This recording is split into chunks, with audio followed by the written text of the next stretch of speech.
Abajamani bongedde okukwatizaako ab'ekigo ky'ebusagula mu Bukomansimbi mu ssaza ly'e Masaka okukikulaakulanya bwe bakwasizza ebizimbe by'essomero nga bazimbiddeko obwaguga bwa ttanka y'amazzi. Kuno bagaseeko okussa obuma bw'amasannyalaze g'enjuba ku ddwaliro lye baasooka okubazimbira okusobozesa eddagala eryetaagisa okukumira mu bunjovu n'okwakisa amataala ate nga baatongozza okubazimbirako n'ennyumba z'abasawo.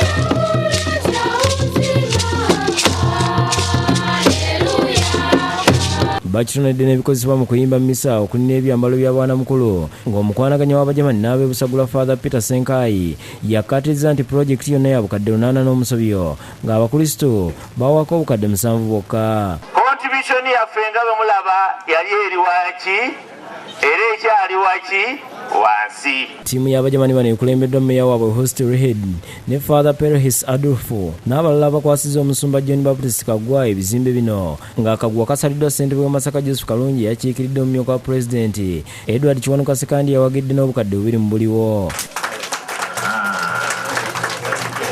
Wano Omusumba Kaggwa yasinzidde okugumbula abantu ba Ssemugayaavu ne batuuka okubabwenyula kibooko okutwala abaana baabwe mu masomero n'okukola bulungi wansi n'okwetundula envunza. Obutalumirwagana eva mu ffe omuntu okwefaako atya yekka yefaako yekka. Bw'oba tofudde ku munno yo yajja okufa envunza enkya.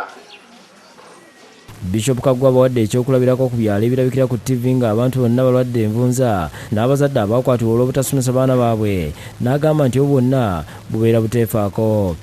Mubeera ku rediyo ogwo ne TV muziraba nolaba ekyalo kyonna nga kiweddewo kifa nvunza nogandi ku mulembe guno ekyali yafa envunza.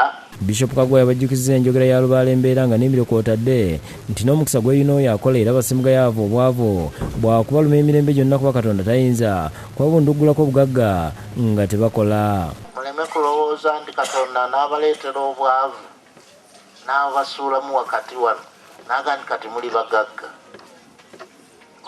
Obugagga buva mu ki? Mu mikono gyaffe. Abakulembeze b'Obukomansimbi nabo beeyamye okukwasizaganya awamu n'abakristo okulaba nga pulojekiti zino teziddira olwo disitulikiti eyongera okuyitimuka n'okweyagaza abagirimu. Sennamulya Baagalayina yakusakidde eggulino ku lwa Bukedde TV 1.